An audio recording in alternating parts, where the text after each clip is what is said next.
biker's response shocked police. Your grandmother is trapped in her own basement. The people living upstairs told her if she calls for help, they'll kill her. This is what happened to 78-year-old Helen Carter, and how a pizza delivery changed everything. Helen lived alone in her 2-story house on Maple Drive for 40 years. Her husband died 3 years ago. Her daughter lived 2 states away. Her grandson Marcus delivered pizzas to pay for community college.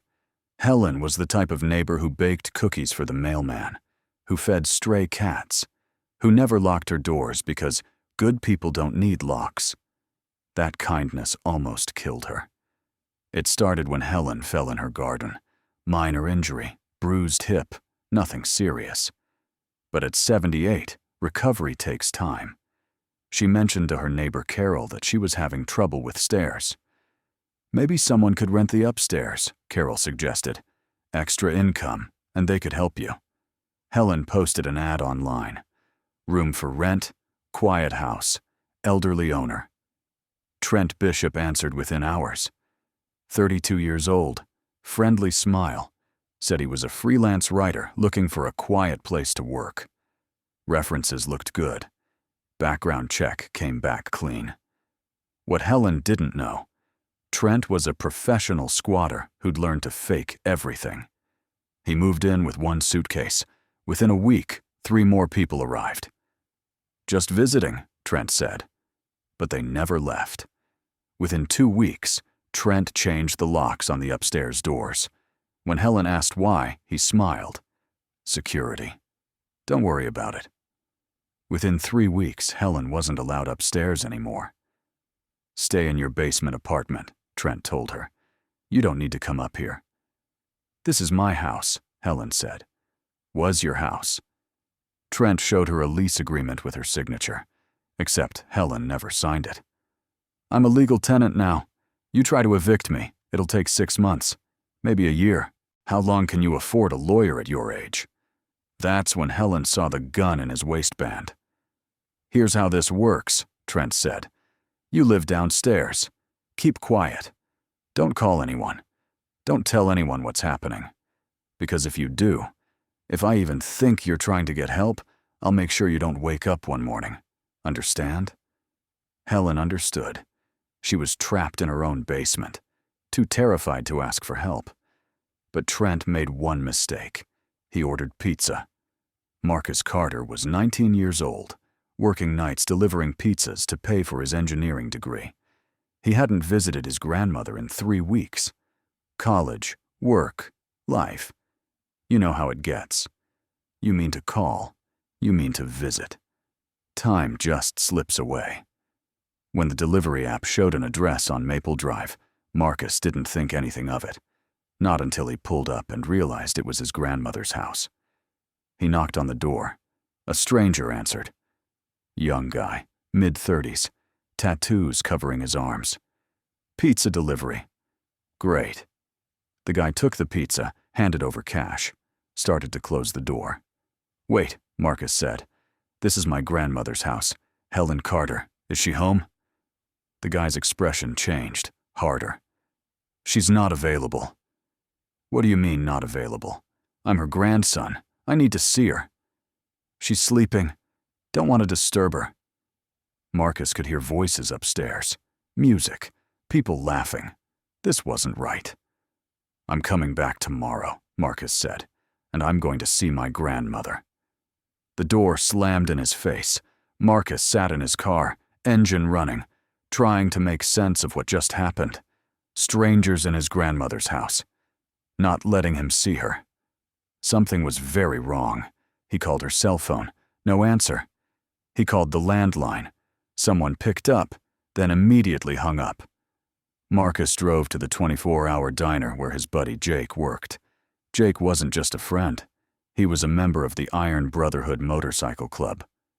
I need help, Marcus said. Something's wrong at my grandmother's house. Jake listened. Then he made a call.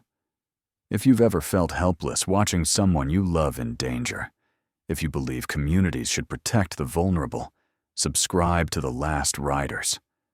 This is a new channel dedicated to these stories, And your support, even if this video isn't perfect, helps us improve and bring you more content every single day. Because what happens next proves that sometimes heroes wear leather. 20 minutes later, Marcus and Jake sat across from Stone, the club president. Same Stone who helped Margaret Chen with her squatter problem 6 months ago. Marcus explained everything. The strangers, the closed door, the refusal to let him see his grandmother. "You try calling the police?" Stone asked. "They said, without proof of a crime, they can't do a wellness check. Said she's an adult, has a right to privacy, might just not want visitors." Stone pulled out his phone. "Let me make some calls." Within an hour, they had information. Property records showed Helen still owned the house.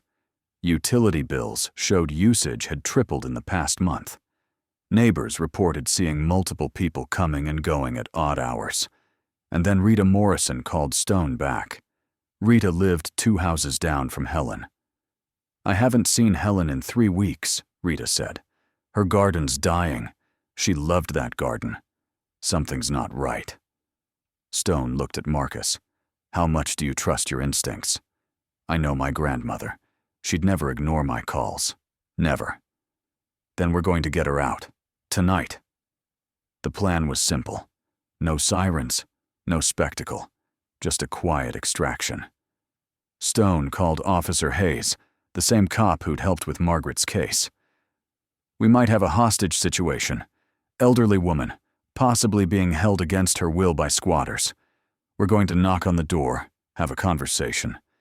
We'd like police presence, but we need this done quietly. If they know we're coming, they might hurt her."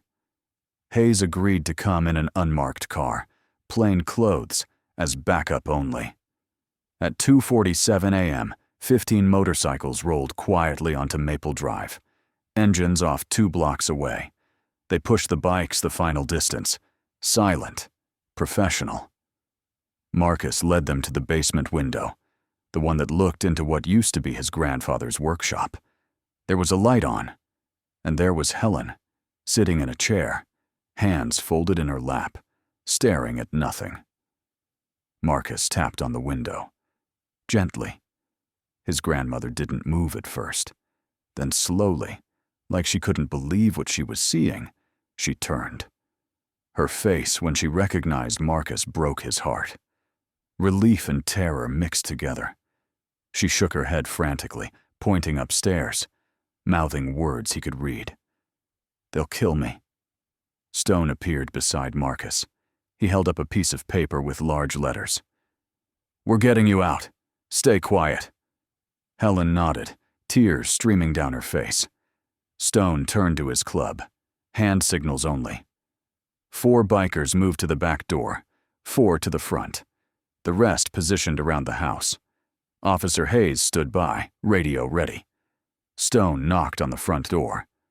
Loud, persistent. It took 3 minutes for someone to answer. Trent, shirtless, angry at being woken up. "What the hell do you want?" "I'm here to see Helen Carter." "She's asleep." "No, she's not. She's in the basement, and you're going to let us in to check on her welfare." Trent started to close the door. Stone's boot stopped it. "I'm calling the cops," Trent said. "Good idea." Officer Hayes stepped forward, showing her badge. "I'm already here. Now open this door." Trent's face went white. "You can't just..." "I can, when there's probable cause to believe someone's being held against their will. Step aside." Trent didn't move. Behind him, 2 other people appeared, one holding a baseball bat. "Last chance," Hayes said. "Open this door, or I'm calling for backup and we're coming in anyway. Your choice." For a long moment, nobody moved. Then Helen's voice, stronger than Marcus had heard in weeks, came from the basement. "Help me. They're holding me prisoner. Please help me." That was all Hayes needed. "We're coming in." What happened next happened fast. The door opened. Hayes went in first, Stone and 2 bikers right behind her. The squatters scattered. One tried to run out the back, straight into 4 bikers waiting there. Another tried to lock himself in the bathroom.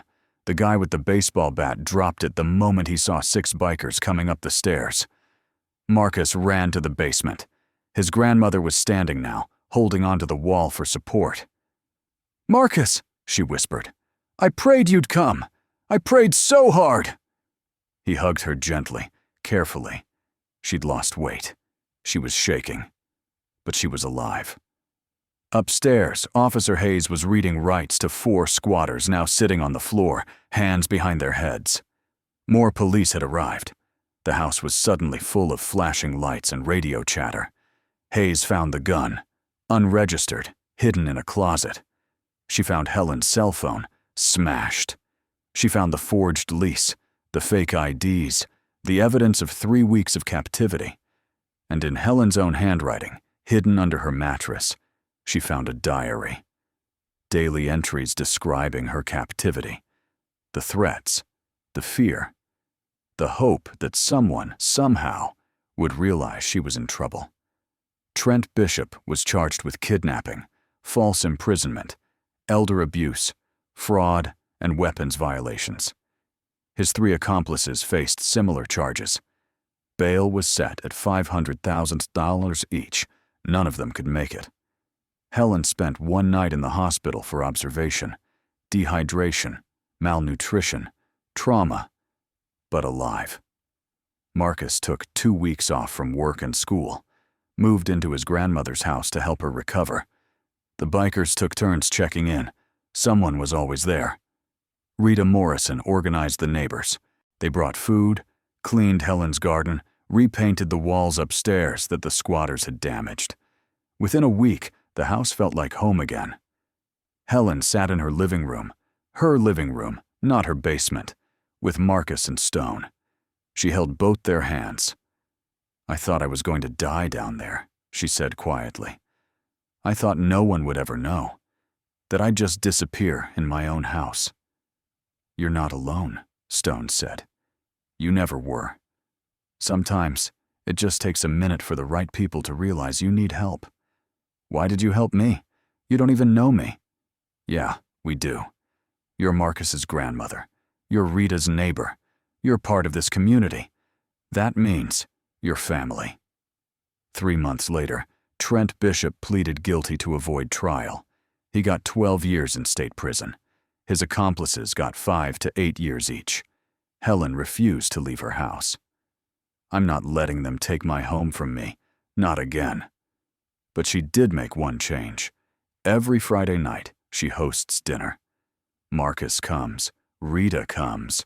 Stone and several bikers come. Sometimes 15 people crowd into her kitchen, laughing and eating, and reminding her that her house is full of life again. "I used to think good people didn't need locks," Helen told Marcus one evening. "Now I know good people need good locks and better friends." If this story moved you, if you believe that noticing when something's wrong can save lives, please subscribe to The Last Riders. I'm building this channel from the ground up, and even if this video wasn't perfect, your subscription helps me learn, improve, and bring you more stories of ordinary people doing extraordinary things. Hit that like button. Share this with someone who needs to remember. When you feel something's wrong, trust your instincts. Your attention could save a life. Marcus still delivers pizzas, but he visits his grandmother every Sunday now. Without fail, Stone's Club added a new policy. Any member who notices an elderly neighbor they haven't seen in a while reports it. They call it the Helen Protocol.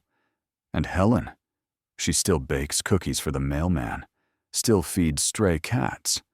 But now she also feeds a dozen bikers who proved that family isn't blood. It's the people who show up at 2:47 a.m. because someone they love needs help. Trent Bishop made one mistake in 3 weeks of holding Helen hostage. He got hungry, ordered pizza, and that pizza was delivered by the one person who knew something was wrong. Sometimes justice arrives in a delivery car. Sometimes it rides on motorcycles. And sometimes it starts because one person trusted their instincts when everyone else said they were overreacting. Trust your gut. Check on your neighbors. Notice when something feels off, because somewhere right now, someone is trapped, hoping that someone notices they're gone. Be the person who notices. That's what saved Helen's life.